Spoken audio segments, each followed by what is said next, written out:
point here is, Ekta, cricket is too much of a passion in India. So yes, there will be a bit of a factor here. But let's see. Gopal Jain now joins in, senior lawyer now. Gopal, good afternoon. So how do you see the developments? Legally, is there a room to challenge this, because this is coming straight from the Supreme Court panel?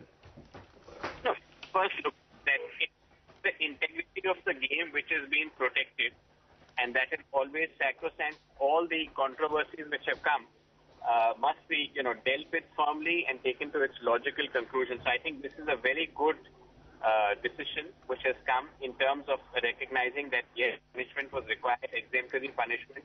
Hopefully, it should be a turning point in putting the game back on track and bringing, purity in the game of cricket, which is important.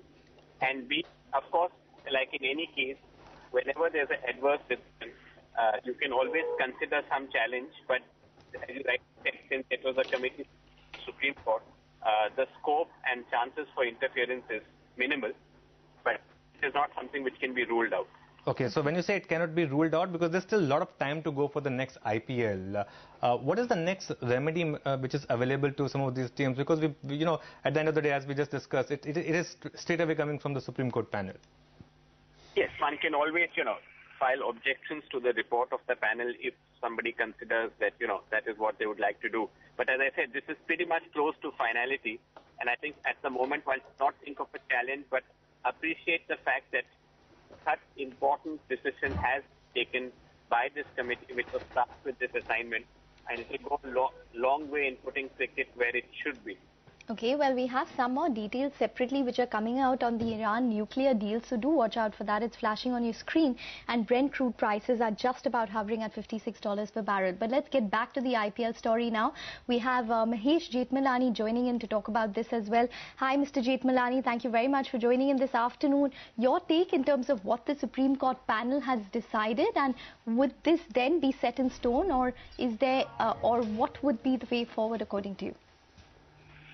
Well, I mean, I'm sure that, the sentences being so drastic that people are going to try and find some remedies, maybe go back to the Supreme Court and say that the panel's findings were incorrect.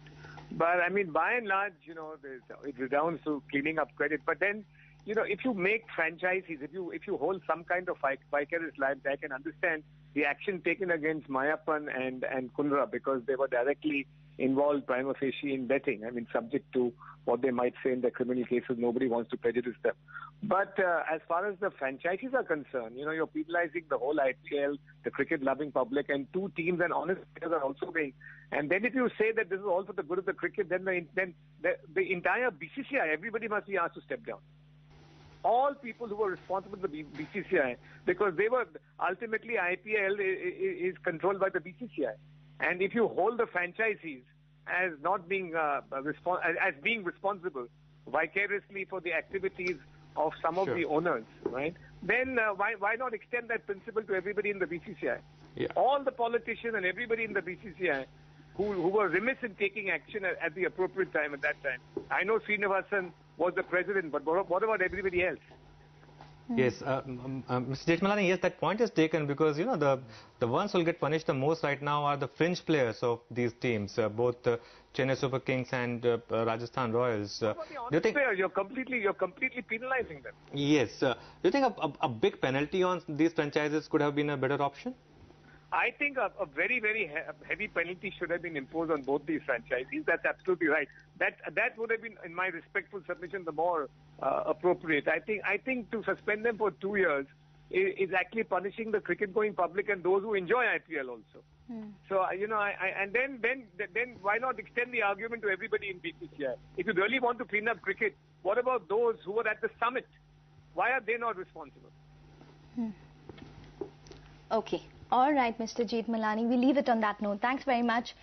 Thanks very much for joining in and talking to us. Yeah, in fact, let's get some more opinion now. Unnikrishnan Mullassery of Long Band now also joins us to discuss the brand impact. Unnikrishnan, good afternoon. IPL is a huge brand. What kind of hit will it take because of today's decisions? I would look at it differently. I would say it is not a matter of getting a hit. it would be more of going back to the core of the IPL brand and starting to replace it with trust and a degree of transparency, which was much needed with the various kinds of incidents which have been continuously happening. So I would not look at it as a damage. I would look at it as a beginning of a reconstruction. Okay. Sir, just wanted your thoughts because, I was just reading that Sun TV had bought the Hyderabad franchise for 85 crores in 2012. Do you think that the valuations would be the same, higher or lesser at this point?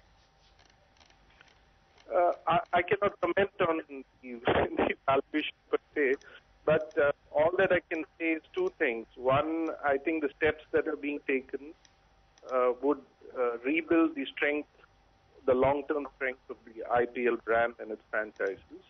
And even though there might be a short-term hit, the long-term potential will be secured, and that's much more important than an immediate valuation.